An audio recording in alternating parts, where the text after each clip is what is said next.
Video like जरूर कर लीजिए और ऐसे वीडियो लगातार फ्री में पाने के लिए चैनल को तुरंत सब्सक्राइब कर लीजिए और बेल आइकन को जरूर टैप कर लीजिए ताकि आगे भी सारे वीडियो आपको मिलते रहे। यूट्यूब में फॉलो करते हैं तो प्लीज ये वाला फ्री टेलीग्राम चैनल जरूर ज्वाइन कर लीजिएगा। सारे नोटिफिकेशन सारे अपडेट यहीं पे आते हैं, ध्यान रखिए।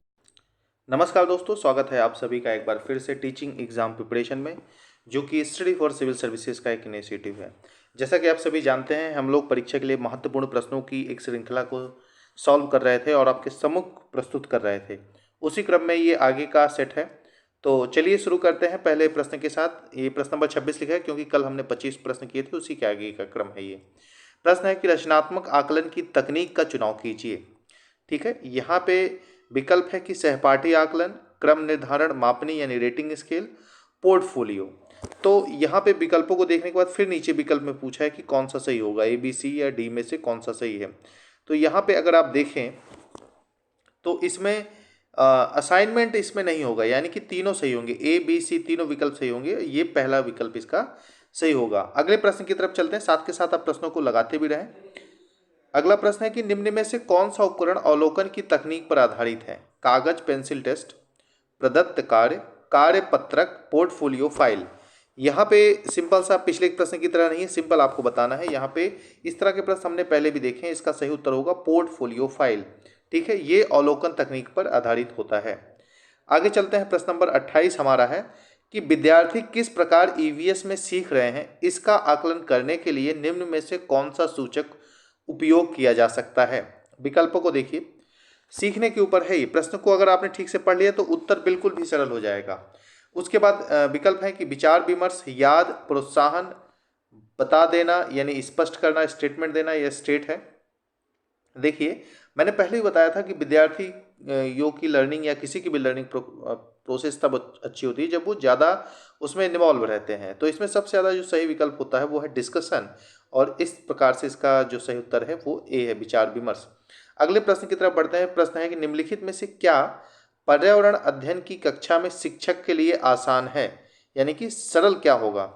ए देखिए, विद्यार्थियों को सूचना देना यानी कि मात्र इन्फॉर्मेशन दे देना। बी है कि विद्यार्थियों के विचारों को महत्व देना। सी है कि विद्यार्थियों को सीखने के अवसर प्रदान करना।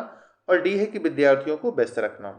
देखिए, इसमें सरल पूछा है, यानी कि कठिन काम नहीं पूछा है। सरल यह है कि विद्यार्थियों को सूचना देना, मात्र इन्फॉर्मेशन देना हमेशा से ही विद्यार्थियों के लिए सरल होगा। विद्यार्थियों को तो सरल होगा, ये कक्षा के शिक्षक की बात हो रही है, शिक्षक के तौर पे। बाकी विचारों को महत्व देना एक कठिन काम हो जाएगा, और अन्य काम भी थोड़ा सा कठिन है, लेकिन सूचना देना काफ़ी जो है एक सरल काम है। जो बहुत इन्फॉर्मेशन देना टीचर का काम नहीं होता। ठीक है, यदि आप लर्निंग प्रोसेस में नहीं आ पा रहे हैं तो। अगला प्रश्न है कि निम्नलिखित में से क्या पर्यावरण अध्ययन के सीखने का प्रभावशाली संसाधन है? ठीक है, लर्निंग की बात हो रही है, एनवायरनमेंट की। तो विकल्पों को देखिए, किस्से, नैरेटिव्स हैं, मॉडल्स हैं, कार्यपत्रक हैं, वर्कशीट्स हैं और चार्ट हैं। तो यहाँ पे अगर आप देखें तो सबसे बड़ी बात आती है कि यहाँ पे नैरेटिव, किस्से, बच्चों को सिखाने के लिए किस्से कहानी है, उनको चार्ट, मॉडल ये सब बना के देंगे तो उतना नहीं समझ में आएगा। हमको इन प्रश्नों को सॉल्व करते समय सबसे बड़ी बात ये है कि ये भी याद रखना है कि ये किन क्लास के बच्चों के लिए ये हम बातें यहाँ पे कर रहे हैं। छोटे बच्चों की अक्सर बात होती है, तो यहाँ पे ध्यान दीजिए कि नैरेटिव्स, और बड़ों के लिए भी ये, उसका उत्तर भी यही होगा कि जब तक आप उसमें इन्वॉल्व होते हैं, किसी मूवी की कहानी आपको बहुत आसानी से याद हो जाता है, ताकि कोई चैप्टर। ठीक है, आगे चलते हैं। प्रश्न नंबर 31 है कि निम्नलिखित में से क्या पर्यावरण अध्ययन की कक्षा में विद्यार्थियों द्वारा पसंद किया जाएगा? विकल्पों को देखिए, क्या उनको चित्रकला और शिल्पकला ज़्यादा पसंद आएगी, एकल कार्य इंडिविजुअल वर्क मतलब पसंद आएगा, गृह कार्य का आकलन पसंद आएगा, अथवा पाठ का स्पष्ट सारांश? ठीक है, अध्ययन, पर्यावरण की अध्ययन की कक्षा की बात हो रही है, तो यहाँ पे देखेंगे कि पर्यावरण, सारांश, गृह कार्य और एकल। तो बच्चे क्या होता है कि जो है अमूर्त चीज़ों से ज़्यादा जुड़ते हैं, तो चित्रकला और शिल्पकला जैसे चीज़ों में जो क्राफ्ट और आर्ट होता है उससे बच्चों का लगाव ज़्यादा होता है, तो ये पर्यावरण की कक्षा में विद्यार्थियों को ज़्यादा पसंद आएगा। और आसानी पूर्वक उससे क्या है, चित्र के माध्यम से सामाजिक, सांस्कृतिक और सांस्कृतिक वातावरण को जोड़कर बड़े अच्छे से बच्चे इसको समझ पाएंगे। प्रश्न नंबर 32 है कि पर्यावरण अध्ययन की कक्षा में विद्यार्थियों को अवसर मिलता है, क्या मिलता है, किस चीज़ का अवसर उनको मिलता है? प्रश्न पूछने का, परिभाषा सीखने का, अवधारणाओं का कथन देने का, या फिर वर्णन करने का? तो आप देखेंगे कि परिभाषा सीखने, अवधारणाओं का कथन देने और वर्णन करने का, ये तो सामान्यतः जो है किसी भी कक्षा में मिलता है, लेकिन सबसे बड़ी बात ये है कि पर्यावरण में हमारे आसपास की संस्कृति का, पेड़ पौधे, जीव जंतु, सबके बारे में उत्सुकता बढ़ती है। और इसमें सबसे बड़ी बात है कि प्रश्न पूछने का, क्योंकि हर क्षेत्र में जाके आप प्रश्न पूछ सकते हैं। तो प्रश्न पूछना किसी भी कक्षा के लिए सबसे महत्वपूर्ण यही होता ही है, और इसमें यह अवसर होना भी चाहिए। लेकिन यहाँ इस परिप्रेक्ष्य में उत्तर ए सही है। अगला प्रश्न है कि वह जंतु कौन सा है जो अपने कानों को अलग अलग दिशाओं में बहुत तेजी से घुमाता है या घुमा लेता है और बहुत बेहतर तरीके से ध्वनि को इकट्ठा करता है। आप यहाँ पे देखेंगे कि विकल्प जो दिए हैं बड़े अच्छे विकल्प दिए हैं। अगर आपने इसको कभी नहीं पढ़ा है तो करने में थोड़ी सी कठिनाई आएगी। विकल्प में है लंगूर है, ठीक है, लंगूर के बाद है स्लॉथ है यहाँ पे, और उसके बाद बाघ है, और ये सी वाला जो है कुत्ता है, चाल लिखा हुआ है, ये सी उल्टा हो गया है, तो यहाँ पे डॉग होगा। तो इन्हीं में से एक उत्तर है आपका। इसका उत्तर जो अगर देखें सही उत्तर, तो इसका टाइगर है। टाइगर के छोटे छोटे कान होते हैं, लेकिन वो उसको सुनने के लिए बहुत तेजी से घुमा लेता है, और उसमें सुनने की क्षमता इतनी तेज होती है कि वो पत्तों की सरसराहट और घास पर किसी जानवर की हिलने की आवाज़ या फिर कोई अलग तरह की आवाज़ को समझ लेता है और तुरंत उसमें फ़र्क कर लेता है, ठीक है। और टाइगर की अगर हम बात करें तो टाइगर का वैज्ञानिक नाम क्या है? पैंथेरा टिग्रिस है। और एक बहुत फेमस प्रश्न अक्सर आपको देखने को मिलता है एनवायरनमेंट में, ईवीएस में, कि संरक्षण के लिए टाइगर प्रोजेक्ट जो चालू किया गया था कब किया गया था? तो इसको 7 अप्रैल 1973 को चालू किया गया था। अगला प्रश्न हम लेते हैं। अगला हमारा प्रश्न है कि उस कार्यकलाप को चुनिए जो अन्य कार्यकलापों से भिन्न है, जैसे चाय बनाना, तैरना, कंघी करना और आटा गूंथना। अब अभी तक क्या होता था, इसके पहले हमने देखा तो पहाड़ था, पानी का स्रोत था, छांट लेते थे। इसमें किस आधार पर छांटेंगे? ठीक है, चाय बना रहे हैं, ठीक है, तैर रहे हैं, आटा गूंथ रहे हैं और कंघी कर रहे हैं। अब यहाँ पे अब देखिए चाय बनाना और आटा गूंथना, तो आप देखेंगे कि भैया ये तो समझ में आ रहा है कि कुछ खाने पकाने वाली चीज़ें हैं। यहाँ पे तैरना और कंघी करना, ठीक है, इसको किस आधार पे जो है आप छाटेंगे? तो यहाँ पे तो दोनों ही अलग अलग रहे हैं, लेकिन आप देखेंगे कि कंघी करना थोड़ा सा एक जो डेली कार्यकलाप है, आटा गूंथना भी डेली का है, ठीक है, कंघी करना यहाँ पे थोड़ा सा विवादित ये प्रश्न मैं मान सकता हूँ, क्योंकि कंघी करना और तैरना यहाँ से थोड़ा अलग हो जाएगा। अब किस आधार पे आप अलग करते हैं, यहाँ पे आधार थोड़ा सा कम हो जाता है, तो तैरना आप यहाँ पे अलग करिए, ठीक है। कई जगह इसका उत्तर मैं देख रहा था कंघी करना है, क्योंकि प्रीवियस ईयर का क्वेश्चन है, लेकिन जब तक आयोग की सही की नहीं रहती उस पर तब तक इस तरह की चर्चा नहीं कर सकते। यहाँ पे तैरना ही अलग होगा। आगे बढ़ते हैं। प्रश्न नंबर 36 है कि हमारे देश के राष्ट्रपति द्वारा 5वीं की पुस्तक में दिए गए पाठ का शीर्षक है बूंद बूंद दरिया, मच्छरों की दावत, उसी से ठंडा उसी से गर्म, फिर चला काफिला, ठीक है। तो यहाँ पे आप देखेंगे इसका सही उत्तर क्या होगा? इसका उत्तर होगा उसी से ठंडा उसी से गर्म, और ये हमारे राष्ट्रपति रहे हैं, ठीक है, उनसे संबंधित है। आप देखेंगे यहाँ पे जो इनका नाम बहुत प्रसिद्ध है, पूर्व राष्ट्रपति जाकिर हुसैन से संबंधित है ये, ठीक है। यहाँ पे शायद प्रश्न मिस हो गया, हाँ ये वाला प्रश्न मिस हो गया। चलिए यहाँ पे प्रश्न नंबर 35 है कि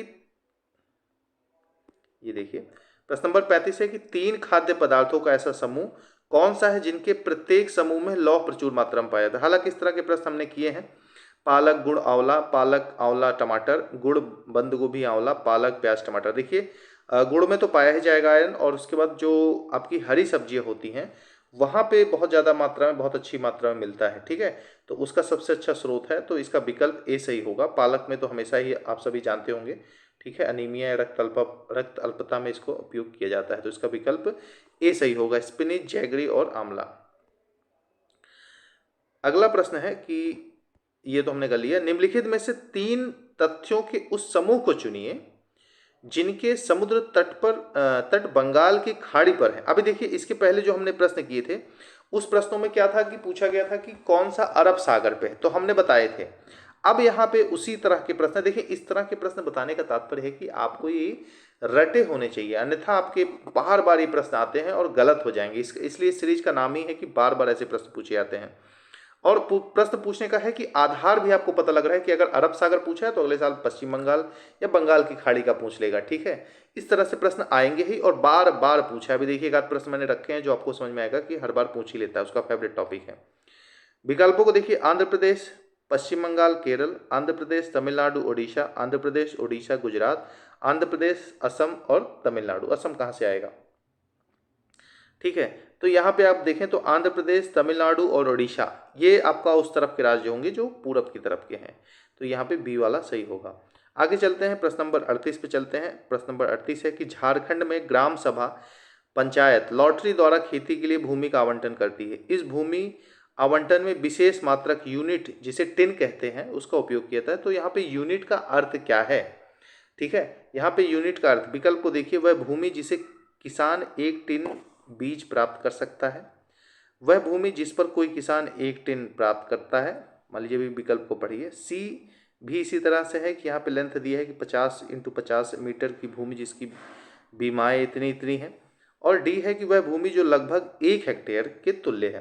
तो यहाँ पे सीधी सी बात है, यहाँ पे विकल्प जो है कि वह भूमि जिसे किसान कोई टिन प्राप्त करता है, यहाँ पे ये सही होगा। ठीक है, आगे चलते हैं, अगला प्रश्न लेते हैं, प्रश्न नंबर 39। वैसे मैं आपको बता दूं इसके बारे में कि झारखंड, इसमें तो हालांकि प्रश्न में ही उत्तर बता रखा है ना, कि पंचायत लॉटरी के माध्यम से खेती का आवंटन करती है, तो टिम जो मात्रक है उसका मतलब क्या होता है, तो इसमें ज़्यादा एक्सप्लेनेशन की आवश्यकता नहीं है। प्रश्न नंबर 39 चलते हैं कि खेती के अंतर्गत झारखंड के किसानों द्वारा अपनाए गए झूम जाने वाले तरीके के संबंध में नीचे दिए कथनों पर विचार कीजिए। किसानों के द्वारा अपनाए जाने वाले तरीकों के संबंध में नीचे दिए कथनों पर विचार कीजिए। झूम की खेती के संबंध में है, ये झूम जाने वाले लग रहा है। ठीक, झूम की खेती के संबंध में ये पूछना चाह रहे हैं।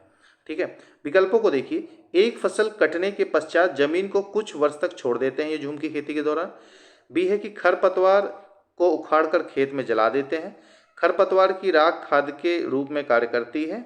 ठीक है, और डी है, यहाँ पे थोड़ा सा ये हो गया है कि ये देखिए यहाँ पे, when the land is ready for farming is ploughed deeply before growing the seed, यानी कि जमीन खेती के लिए अच्छी मतलब तैयार हो जाती है, तब बीज बोने से पहले उसकी गहराई तक जुताई की जाती है। तो यहाँ पे कौन सा विकल्प सही होगा? ठीक है, तो यहाँ पे आप सीधी से देख रहे हैं कि भैया जो बात हो रही है आपकी पहले वाली, तो ये सही है। ठीक है, ये वाला कि फसल काटने के पश्चात छोड़ देते हैं। यहाँ पे खरपतवार को उखाड़ कर जला देते हैं, ऐसा नहीं है, बांस आदि को, बिल्कुल नहीं। ठीक है, तो ये यहाँ पे बी गलत हो जाएगा, और यहाँ पे सी वाला सही है कि खाद के रूप में उपयोग करते हैं, ना कि जला देते हैं। और जमीन खेती के लिए तैयार हो जाती है तो बीज बोने के बाद ये जुताई नहीं करते ये लोग, इनकी सबसे बड़ी खासियत है।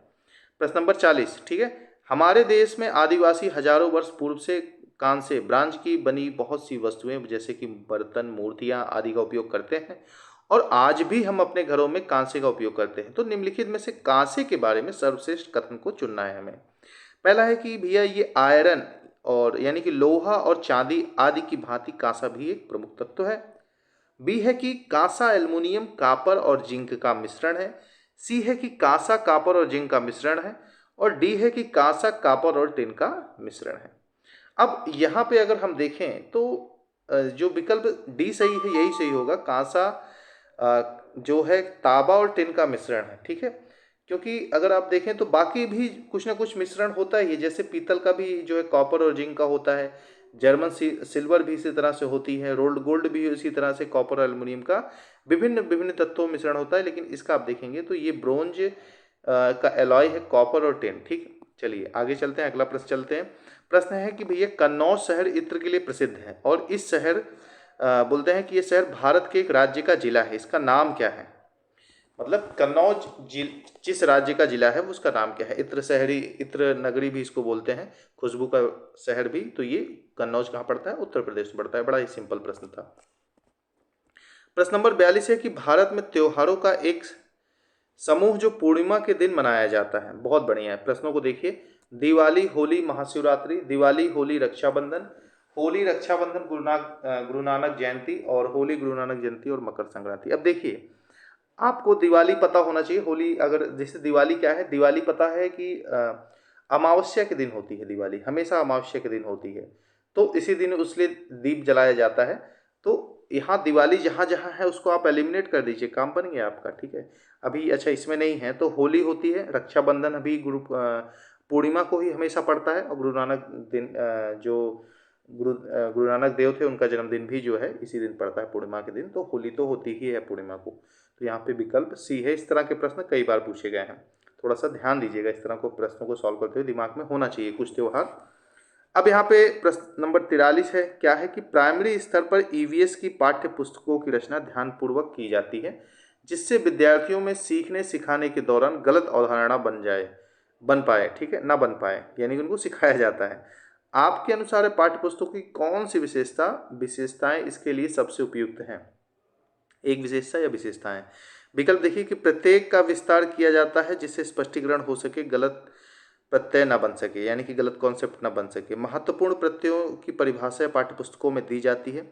यह है कि प्रत्यय जो कम आयु के विद्यार्थियों को समझ में न आए उन्हें परिचायक स्तर पर दिया जाता है, यानी कॉन्सेप्ट की बात हो रही है कि जो नहीं समझ में आता उनको डिटेल से समझाया जाए। देखिए इसका यही मतलब है कि जो बच्चों को नहीं समझ पा रहा उसको ठीक से समझाया जाए, यही विद्यार्थियों के लिए गलत अवधारणा नहीं बनने देगा। अगर जो चीज़ समझ में आ रही है तो वहाँ पर मेहनत करने की आवश्यकता नहीं है। यहाँ पे विकल्प सी सही होगा।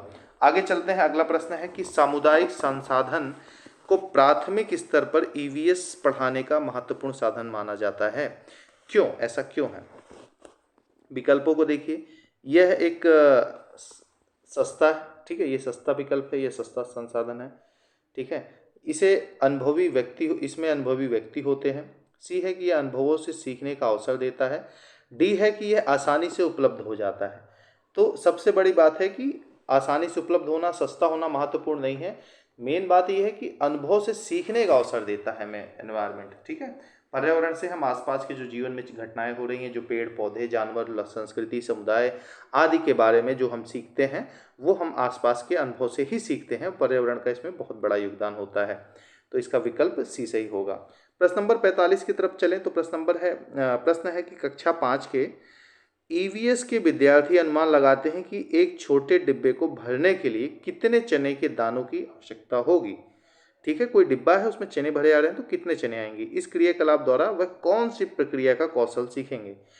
ये तो सही है कि गिनती पूछ रहा है, ठीक है, लेकिन फिर भी अब एग्जैक्ट क्या है कि कितने चाहिए ये अनुमान लगाना है, ये क्या करना है। देखिए इससे क्लासिफिकेशन सीखेंगे, कम्युनिकेशन सीखेंगे, संप्रेषण अथवा प्रयोग करना सीखेंगे अथवा अनुमान लगाना सीखेंगे। देखिए वर्गीकरण और संप्रेषण का तो नहीं सवाल है यहाँ पे, छोटे डिब्बे में भरने के लिए कितने चने चाहिए, तो यहाँ पे गिनती भी कर सकते हैं, अनुमान भी लगा सकते हैं। तो एक्सपेरिमेंट नहीं है, ये एक प्रकार का प्रिडिक्शन कहा जाएगा। देखिए यहाँ पे विकल्प जो दिए गए हैं बहुत क्लोज दिए गए हैं, ये दोनों सी और डी, तो इसमें कंफ्यूज नहीं होना है, अनुमान लगाना है। बच्चों को बहुत गणना बारीकी, क्योंकि बात बच्चों की हो रही है, इस चीज़ को थोड़ा सा ध्यान में रखेंगे तो आपकी कठिनाई कम होती दिखेगी। प्रश्न नंबर 46 में चलते हैं। प्रश्न नंबर 46 है कि पेड़ पौधों एवं पशु परिवार एवं मित्र नामक थीम का हिस्सा है, इस प्रकार से स्थापना का कारण है। ये जो थीम पे है ये हर साल आपको प्रश्न देखने को मिलता है, ठीक है। तो इसके बारे में हमने पहले ही देख रखा है, लेकिन चलिए देख लेते हैं। इसमें विकल्प देखिए कि विद्यार्थियों को इस समय योग्य बनाना कि पेड़ पौधे एवं पशुओं को अपने परिवार का हिस्सा माने, पेड़ पौधे एवं पशुओं की प्रति विद्यार्थियों में संवेदनशीलता विकसित करना, या फिर रूढ़िगत अवधारणाओं को तोड़ना। उनके अनुसार पेड़ पौधे एवं पशु हमारे परिवार का हिस्सा नहीं हो सकते।